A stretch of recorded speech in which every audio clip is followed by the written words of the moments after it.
to another week of Deducation, the Teachers Talking Terror podcast, where myself, Mike, and myself, Courtney, are back again to tackle a scratch-off horror film from the 100 Scary Movie scratch-off poster I got for Father's Day. And I'm glad we're scratching this one off now. Yes. I was thinking the same thing earlier. Yeah. Because we hadn't really hit much of a stride yet. What was the first one we scratched off? What was that? We've seen several on there. It would have been like a month ago. What was that? It doesn't matter. I'll look it up in a second. But we are back this week to talk about, this actually was the last movie in the corner, like the lower right-hand corner of the scratch-off poster. Imagine going in order. And then being like, oh my God, those are so great. Yes. And like thinking like the maker of this scratch off poster put them, just as going out with a bang. And then it's like you put them in order of effectiveness. Yeah. And then it's like you watch this movie. And like this is what, like this would be the equivalent of like, you shouldn't hit in blackjack, but you did anyway. Yeah. Or you pressed your luck on The Price is Right and got the boom boom boom, oh no, you should have stopped while you're ahead. We're talking about 1943's Val Lewton produced The Seventh Victim. Look, I know, a movie that is 71 minutes long, and I know I fell asleep several times in that 71 minutes. You said you had to watch it 3 different times. I did. I watched it 3 different times because I fell asleep during different chunks each time. So I'm just like, I'm done watching it. It has now become the longest movie we've watched. And that's all I can bring to the table. It definitely is a movie that does not stand the test of time in terms of horror effectiveness. We were talking a little bit before we hit record that, movies like this, I think, are important to look at through the lens of cinema history, and that this is still pretty early for a horror film. When you're looking at horror films in the early 1900s, you're looking at things that are just attempting to be atmospheric and creepy. Movies in the early 20s and onward rely on a lot of shadows and just of the ilk of like trying to make you uncomfortable. There are movies that are definitely more effective, but I won't say are necessarily scary. One of the like creepiest movies ever made is actually from like 1922. It predates Dracula. It's called Nosferatu. It's a vampire movie, but the image of Max Schreck in that movie, who plays the vampire, he's not really Dracula, but he's creepy. Like he's got long fingers and he's just to look at him, and then add that with how the frames of the film go, and it's just you feel like you're watching something you shouldn't be doing. And then, of course, you hit your Universal monsters, your Dracula, Frankenstein, Mummy, Wolfman, and kind of your 30s into your 40s. And so this is one of those, though, that doesn't have a monster to really, like, hype up. It doesn't really have any central villain to hype up. It's just... I honestly, I wouldn't have even really classified it as horror if it weren't for... just the satanic thing. Right. And even then, it's just like a bunch of bougie people that are like, well, we're Satanists. It's more like a and I don't want to say poorly made, because again, like you said, like in the 40s, this, but to me, it's like a modern day poorly made, like mystery movie. Like, where is she? Right. Because it's really, this falls more in line with something like a Gone Girl, or or something like of just kind of like a, not even suspense, because it's not suspenseful, but just kind of a thriller mystery type. Yeah. So we're like, ooh, where is she? What happened to her? But it gets classified as horror because in that era it really was. So yeah, it's a strike. It's definitely a strike. So, I fell asleep, and then unlike you, kudos to you for being like, I better watch this again. I just fell asleep and was like, I'll just look it up. Now, the first time that I fell asleep, I'm not kidding you, I fell asleep like 15 minutes in, and I slept through almost the whole thing. Like, I woke up to when to be fair, that's only like 50 minutes. True. And I woke up to where she's like, Jacqueline! Like, where she, and so I was like, oh my goodness, what's going on? Yeah, I don't know. It is what it is. But the movie itself it's about two sisters, one who's at a boarding school, their parents are gone, dead, and Mary is the young lady, and she gets word that your sister Jacqueline, who we find out owns like a cosmetic business in New York City. It's like, Jacqueline, we haven't heard from her. Jacqueline's been paying the bills. Mm-hmm. She owns this company. She's been paying for her sister to go to boarding school. Like, it's all on the up and up. Like, my sister's wealthy. My parents are deceased. She's my only family member. She's put me through school. Yeah. Well, they reach out and they're like, we haven't heard from Jacqueline in like 3 months. Like, nobody's been paying your tuition. We just kind of let it go, but we can't let you stay here. Yeah. But they really valued Mary. Like, I liked that approach. It wasn't like, you need to leave our school. Right. Because they're even like, if you work as like an aide or help out, like, you could stay. And she's just like, nah, I got to go find my sister. Right. And so everything in this opening scene, I get it. Yeah. The school's like, we can't continue to school you without getting paid, but you're a great student. So like you said, stick around and work off your tuition. And Mary, because she loves her sister, is also like, you said, I can't do that. I don't. Yeah. My conscience says I got to go find my sister. Mm-hmm. So okay, why don't you, as a young schoolgirl, you just go on to New York City by yourself? Yep. So she does, only to find out that Jacqueline had sold this business to her assistant like 8 months prior. Esther is her name. Esther seems fine. Like, everybody in this movie seems fine. Esther's like, I really haven't seen her, don't know where she went. As she's leaving the office, even Esther's like, we could put you up, we'll take care of you. As she's leaving, again, like, I gotta go find my sister. Like, one of Jacqueline's friends, Frances, pops in and she's like, I saw her last week at this restaurant, Dante. I saw her at Dante a week ago. Go there, maybe you'll find her. So that's where she goes. And another thing that's important to remember, and of course I teach the film class at the high school, so I've already talked to them about it, is early film, early film cameras were pretty big. Yeah. And they didn't really have a means to move them around. So they just did a lot of acting in front of the camera and then just did a lot of like tilt, like panning, So it wasn't like steady cam, we're going to follow you through a scene. Mm-hmm. It was set the camera up here, follow her over here. So we get a lot of that. Everybody's acting in front of the camera. Yeah. So it's really just this big hide and seek game. Mm-hmm. Mary shows up at Dante, meets the owners. They're super nice people. And she finds out Jacqueline's renting a room upstairs. But she never moved in. She's just renting a room. Yeah, she just pays to have it. So, Mary's like, can I see the room? And they're like, well, no, it's not your room. So they finally let her in. And the only thing in the room is a wooden chair and a noose hanging from the ceiling. Yeah. That's it. Which in 1943, I guess was terrifying. Yeah. But I mean, just as a visual, it's like, okay.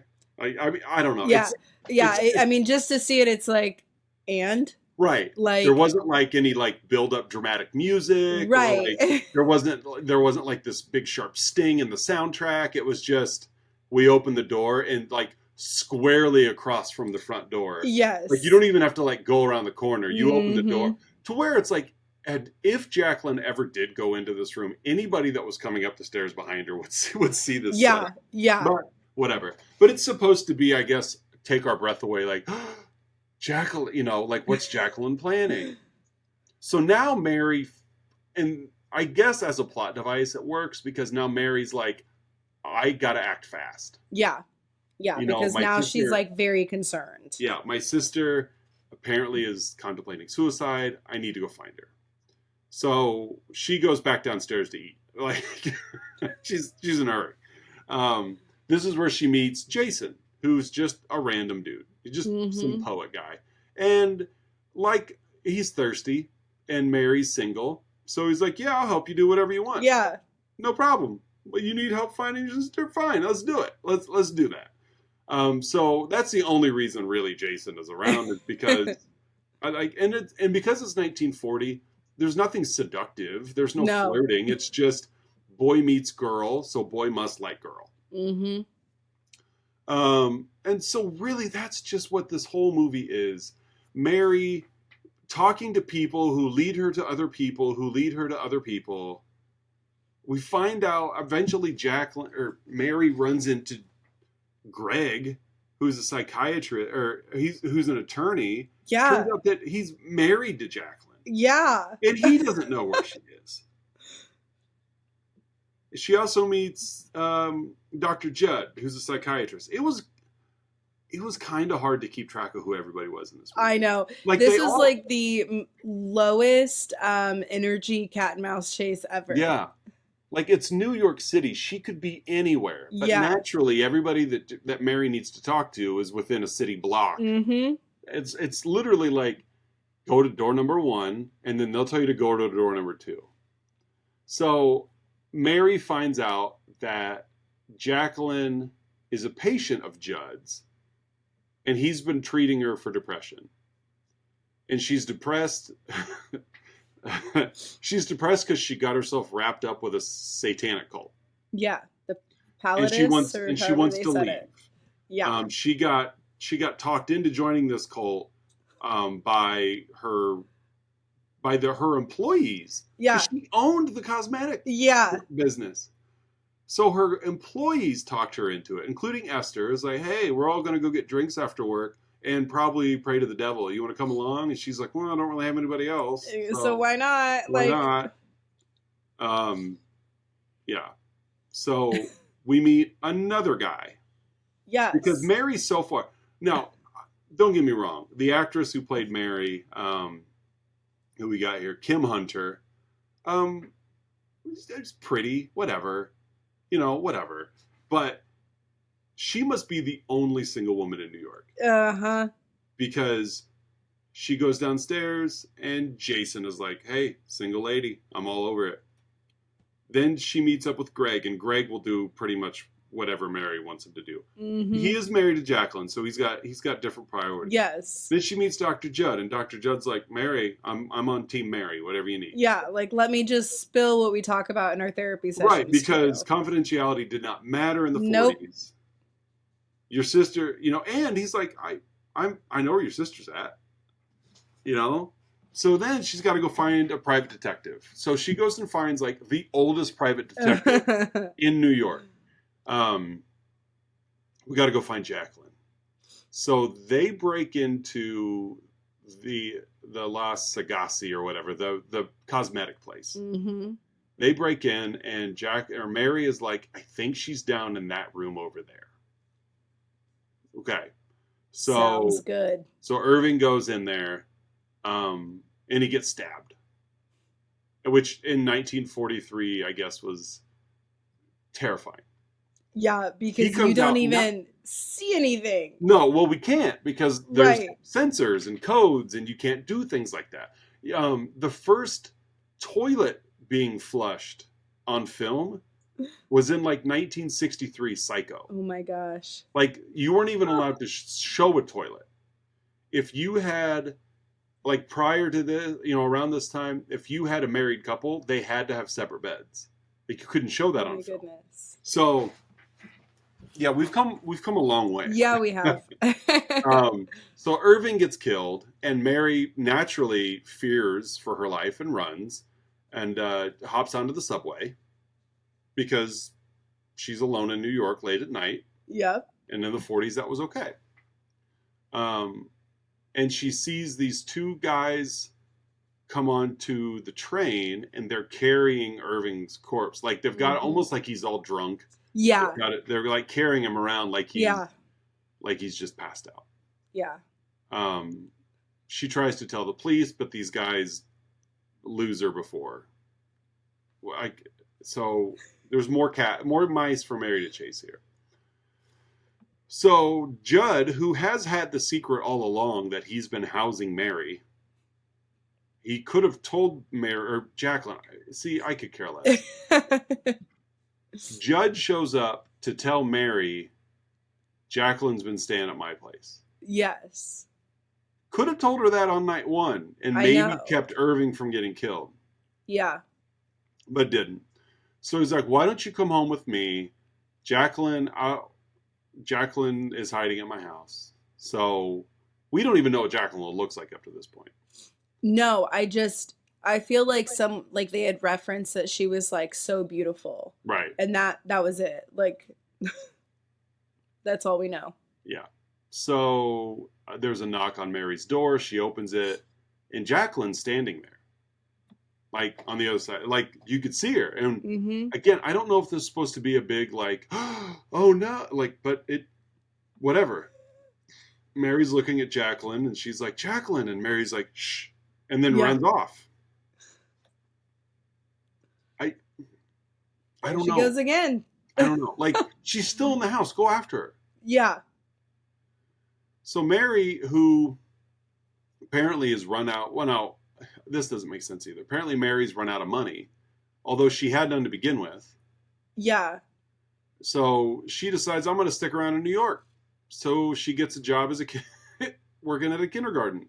And that's the scariest part of this whole movie. Yeah, it's like, oh, really? No, just kidding, unless it's like a full moon week or something. But so, yeah, Mary takes a job at a kindergarten.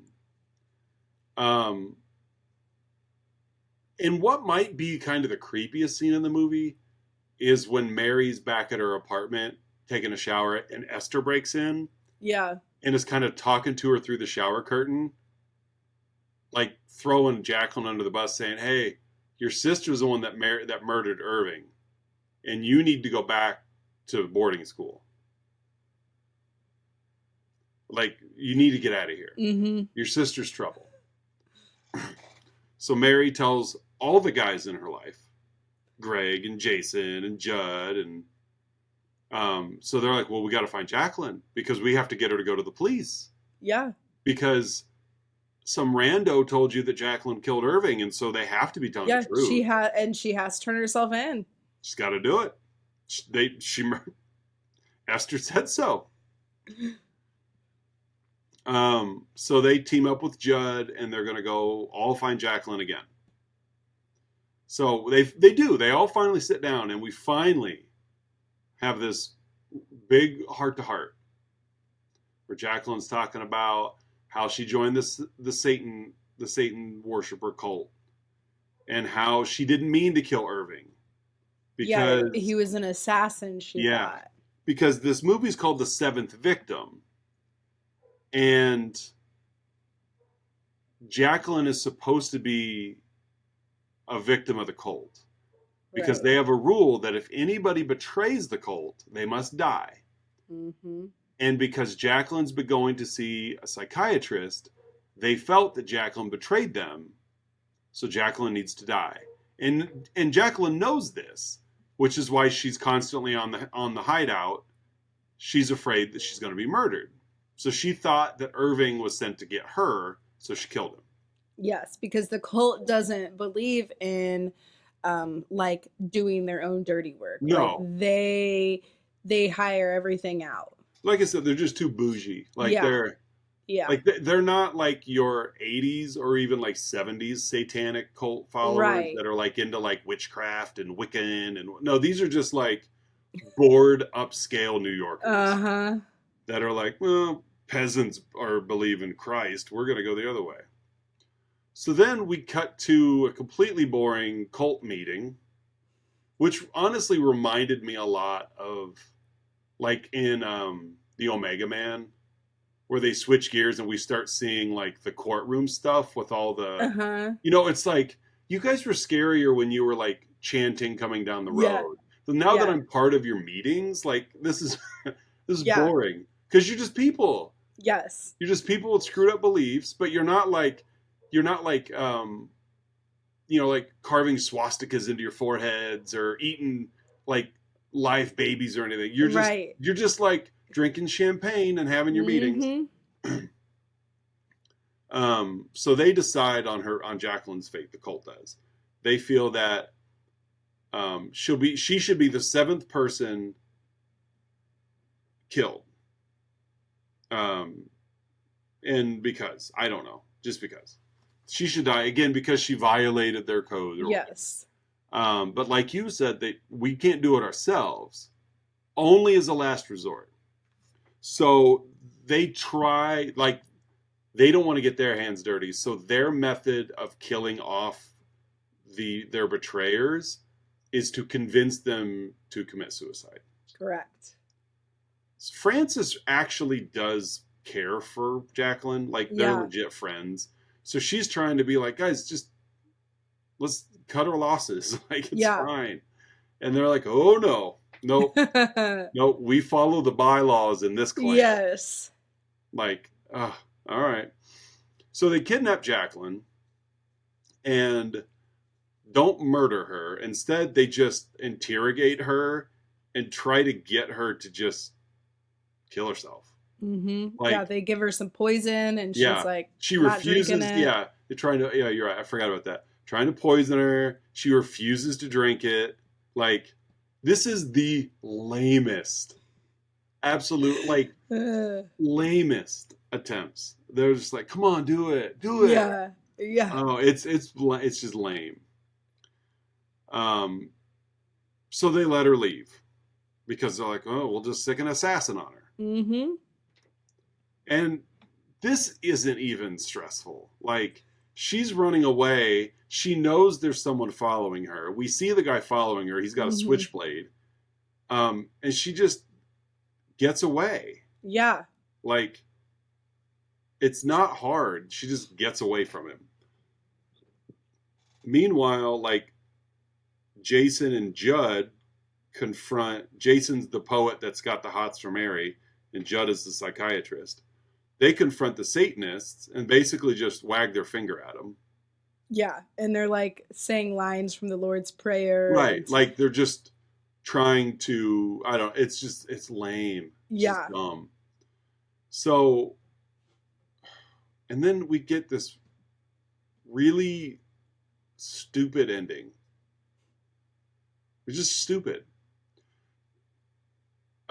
Jacqueline goes back to her room above Dante's, which we know has a noose and a chair.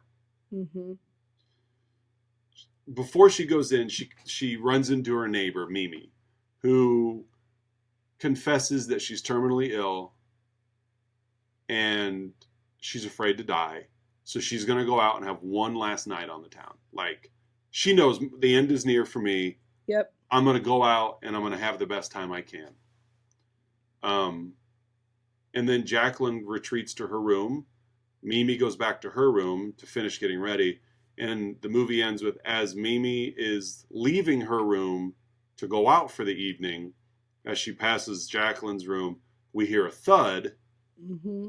Mimi kind of turns and looks at the door and then leaves. And then that's it. That's the movie. Yeah. And it's like, what's like, I don't want to say the scariest part of the movie, but it's like, I mean, I feel like I was like kind of led to believe that like the cult set all that up. And so it's like even in this room that you're hiding out in, like, you're still not safe. Like, we got to you. I could, okay, that I can make sense of, because this whole time even as we're talking about it, I'm like, Jacqueline has worked so hard to like not give in to what the cult, like the Satanists are trying to get her to do. They're working so hard for her. She's like, I refuse to drink your poison. I'm seeing a psychiatrist. I got married. I'm running away from your assassin. Like, no, you're not going to get me. And then she goes home and is like, well, I got nothing else to do. Yeah. And that's just how I feel. Like, I that's get that. I like kind of what I took away from it. I like that. It made it just a little better for me. Well, I do like that. That it's like, no matter where you run, yeah, we've got you. Yeah. Okay. I could see that. I like that. That makes more sense to me than just why did you work so hard to avoid doing what you just did? Uh-huh. Either way, the movie was entertaining. I didn't mind the movie, but as a horror film, no. Like, it was well made. Like, I was fine with it. It told a complete story. And, I was okay with that. But top to bottom, it was like, what was the point? What was the point? But yeah, that's it.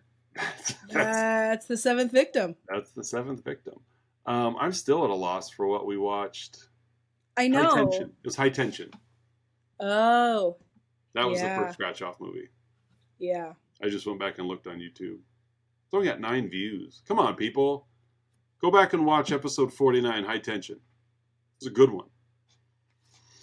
High Tension. That was the first scratch off one that we planned on watching. Yes. So we went from pretty solid to to the 40s. To the 40s. So just if you're wanting to see how much how much horror movies have evolved, watch The Seventh Victim and then go watch High Tension. And you can see where horror movies have gone. Yes. All right. Well, that's The Seventh Victim. We watched it. You could say you've seen it now. Yes. And I think we finally have, again, like you said, like I feel bad saying that this is not a good movie because of when it was made, but it's like we have now watched a not good horror movie. Yeah. And I mean, we've watched them. We've watched some that were questionable, but this one just. Right. Yeah. This movie on IMDb has got a 6.7. Like it's, like I said, it's not a terrible film. It was made in like 3 weeks, like 24 days. And Val Lewton, I know that's not a name you recognize, nor would I expect you to. Val Lewton was kind of a big time producer in that era. Okay. He had a string of movies that were all, I won't call them similar, but had this same, they're all older, of course, are all black and white. And they all, like, none of them were overly scary, but they were just like quickly made and decent. Like, they were decent. Cat People came out a year before this movie. I Walked with a Zombie. Let's put it this way. In 1943, he produced I Walk with a Zombie, Leopard Man, The Seventh Victim, and The Ghost Ship. And then cranked out 3 more in 44, 2 more in 45, and 1 in 46. Wow. Like, busy guy. But again, quick turnaround, not a lot of sets, not a lot of special effects. Cat People's pretty good. I've seen that one. That one is quite a bit more suspenseful. Rocks in at about 73 minutes. It's solid. That's a solid film. There's some atmospheric stuff. Are you going to be afraid of it? No, you're not. But to watch it, you could be like, yeah, I see there's more suspense here than there was. I Walked with a Zombie. I've also seen before. 69 minutes. Like, again, we get these turned around. That one's a fun one. Kind of creepy because the zombie in that one is just some black guy who just got really bugged out eyes. So it's kind of creepy. Yeah. But all in all, that's it. That's The Seventh Victim. Because you and I are victims 8 and 9 of watching this. But, yes. So there you go. So let's grade this guy. Let's grade this thing. What do you give it? This one is hard for me.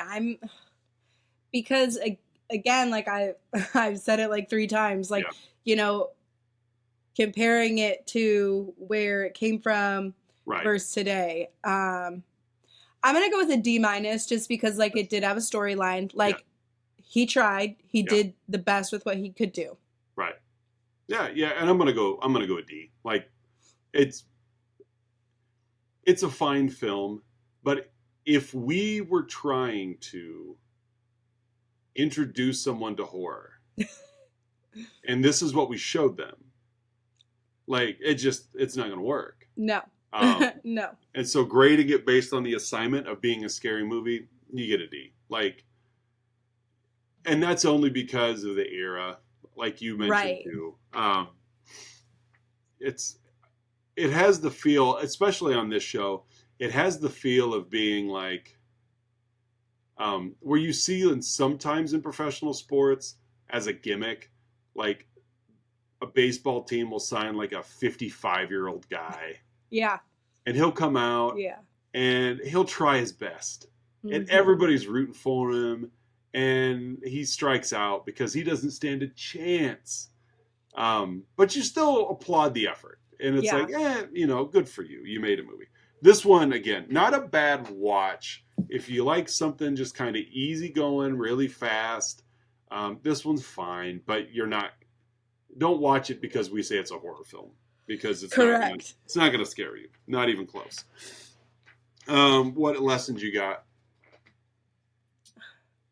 This one's also kind of hard too. Yeah. Starts in a school and then she immediately leaves. Yeah. I don't know. This one's hard for me to bring a lesson up with. Oh, that's fair. I'm going to go with believe in your students. I do like how they handled the boarding school stuff at the beginning. They realize Mary's there. Tuition hasn't been paid. It's not Mary's fault. We deal with that a lot in our schools, especially today, especially in our district, of, the circumstances the kids are in are rarely their fault. Mm-hmm. Yes, the choices that they make, they need to be held accountable for. Yes. But it's not always their fault. When kids come to school in dirty clothes or they wear the same shirt again. Yeah. Or, things like that. It is easy and very normal to be frustrated by the situation. But it's not the kid's fault. Right. And it's okay. Sorry, I just cut you off. You're good. But you're good. And it's okay to be frustrated at the situation as long as you're not frustrated at them. Right. And the older the kid gets, the more self-aware they are. So it's going to be harder to find it, to detect it. There are times, and of course I've been in our district long enough where I've seen kids that were unfortunate victims of a poor home growing up as young students. They were the kids coming in dirty clothes or shoes that are way too big, or they haven't eaten, or they're kind of smelly. Like, you just feel terrible for the kid, mm-hmm. Because they don't know any better. But as they age, by the time they get to high school, you could look at some of those same kids and be like, wow, things have really turned around for you. They haven't. Yeah. They're just way better at hiding it. Mm-hmm. They're borrowing clothes from their friends, and it's just awful. And it's really difficult for us teachers to balance that out when we've got students in our classroom that don't have food at home or don't have a home, or they sleep in the car, or all these things. And then we're supposed to be like, well, you're going to learn the quadratic formula today. Yeah. Because and then there's a kid who has all the advantages in life. And those are the kids that are like, well, when are we ever going to need to know this? Yeah. And you look at that kid and you're like, you might actually need to know it because you're going to go to school and probably get a solid job. But then you worry about that other kid over there that's like, I just want to help you learn how to save a buck, mm-hmm. And it's tough. It's tough that we have to deal with all that. But we do, unfortunately. It's part of our job while keeping the state satisfied by hitting all of our standards. That's right. Because who cares if a child's basic needs are met, but if they can plug some numbers into an equation. That's DCFS's problem, not the education system. And let's underfund or employ DCFS while we're at it. Oh, yeah, because our kids never bring their troubles to school. Yeah. They're so good at compartmentalizing them. Uh-huh. Like this was a home problem. I'll leave it at home. Yep. So believe in your kids. Take care of your kids. You might be the only adult in their life that is taking care of them. Mm-hmm. So kudos to those teachers at her academy that were like, hey, your bills aren't paid. We haven't heard from your sister, but you're more than welcome to stay here. We'll Yeah. get you a job and you can work it off. And I respect Mary's decision to be like, I gotta go get my sister. So, so there's that. So I guess that's something you could take from this. Although I'm pretty sure virtually every teacher, if they're listening, is like, well, yeah, duh. So next week, it is Shuffle Week. We had talked a little bit, I think it was last week, about it's been a month since we've done a Scream. Mm-hmm. We've got 2 left, and I did ask Ella today, I'm like, if we did Scream 5 next week, would you be okay with that? And she's like, she's a 12-year-old girl, so of course she's like, yeah, why? Because I'm trying to do something with you, sweetie. Like, you're my child, and I'm trying to branch out and put my arm around you and share some of my things. And yeah, why? So we will be back next week. We're going to skip the shuffle. This will just take the place of the shuffle. And we'll pick up Scream 5. That's what we shuffled on. Scream 5. The 2022 horror film. We went... oh, this is the one with... yeah. Wednesday Addams in it. Jenna Ortega. Yeah, Jenna Ortega. Okay. This is our first Jenna Ortega. And after the bump in the road that was Scream 4, yeah. I've seen Scream 5 one time. I don't remember who the killer is. I don't really remember what happens aside from one particular scene. But the train that went off the rails a little bit for Scream 4 gets back on the rails. Okay. There was a reason why they went so long. I think it was like 11 years or something like that between Screams, between 3 and 4, and then again between 4 and 5. But we're back in shape. Like, Scream 5 was solid. It was a solid movie. Again, don't remember a lick about it, but it is kind of nice because if I remember correctly, this is where we start to see a little bit of shift of it's not all Sydney's story anymore. Okay. Which is fair because poor Neve Campbell's been playing Sidney Prescott since she was like a teenager, you know? Mm-hmm. She's been playing it since like 96. So for her to hit 2022, she's probably a little bit like, I'm good. Like, if we want to write this story, I'll still happily be in it and take the paycheck. But if you want to go ahead and let someone else kind of, because at this point, she's like in her 40s. Like, is she still the main target of the Ghostface Killer? Yeah. But it is fun. Sydney's back, Gail's back, Dewey's back. I do remember, you remember the blonde, like, sheriff's deputy that had a crush on Dewey? Yes. She's back in this one. Okay. Judy Hicks. And that's all I remember. And Jenna Ortega. But I don't remember who or what she does in the movie. So, but they're back. So Scream 5 will be our film for next week. Boy, you know, when we watch a short one, like a 70-minute movie, like these podcasts just rip through. I'm looking at the time and I'm like, 38 minutes and we're done. Yeah. So, but that's all I got. You got anything for the people now that we've hit September? September now. Yeah, Halloween month is coming right around the corner. It is almost spooky season. Are you a big fan of the fall/spooky season? I love fall. I love everything. Okay. There's one thing I don't like about fall, and it is ladybugs. Yeah, well, they're not terrible unless we get those weird warm days. I hate them. Those Japanese beetles that pop up everywhere when it's like 5 degrees warmer than normal. And growing up, like, we lived in the country, so they it didn't matter if it was warm or not. Like, they were in the house. Infestation, yeah. Yes, and it just, I hate them. Yeah, they're pretty good. Yeah, I hear you there. But yes, I love everything else about fall. So, with October coming up, and you're not coaching anything this year, are you? No way. No. Can I issue you a challenge? Are we doing a movie a day? Not necessarily a podcast today. I was gonna say I can try a movie a day. I already know I can't do a podcast today. No. I don't want to do a podcast today. No. It might depend on my weekends, but I think I could do like a Monday through Friday movie a day. You just find a short one to squeeze in on the weekend. Very true. But You it's can like make it work. my list from customers, like I've been thinking like this whole time, like who's after the shuffle? Is it you or is it me? It's me. But you can have it. I don't care. No, because I'm like, I have so many that I want to watch. Good. And I'm excited about them. But it's also like I could watch them on my own time as well. Right. Yeah, I have done a horror film a day every October since 2018. I've done it for 5 years in a row. Oh my goodness. Yes.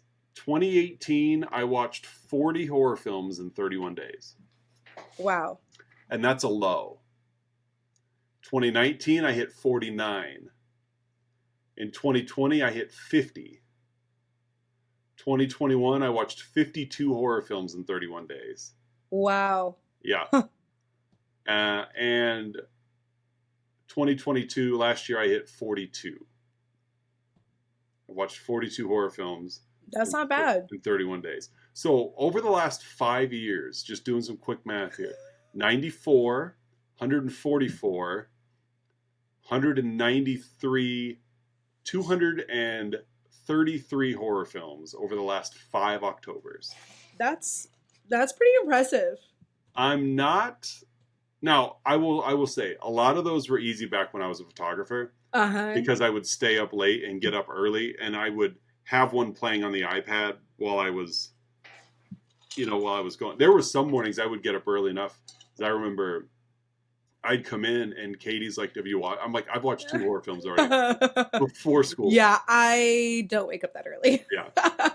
So we'll see how it goes, but that's just a challenge I offer you. I was going to say, was that your challenge? Because I 100% cut you off and just took over, but no, not necessarily like recording each episode for the show, but it could be fun for the month of October. Yeah. To do just like a lightning round review of what we watched individually instead of spending a whole episode covering one movie. We just spend an episode talking about the movies we watched. Yeah, we could even rank them. Yeah. Oh, yeah. You know what I mean? Like, see where they rank. Yeah.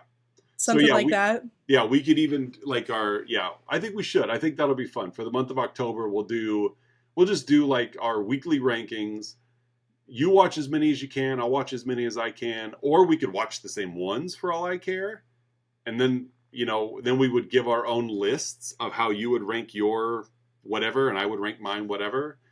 I don't care how we do it, but I think that could be a lot of fun. Instead of doing one film a week, we just say, let's try to watch, if it's 7 days between recordings, let's try and watch 7 horror films between now and next, and we'll just rank them 1 to 7, and then talk about why we ranked it where it was, why we liked it, why we didn't. So, but just quickly, because we don't want to turn into a 2-hour episode. But no, that could be fun. I like that. I think between now and October, we could shape that up. Yes. And let's be honest, by 9 p.m. tonight, you'll have an idea for it.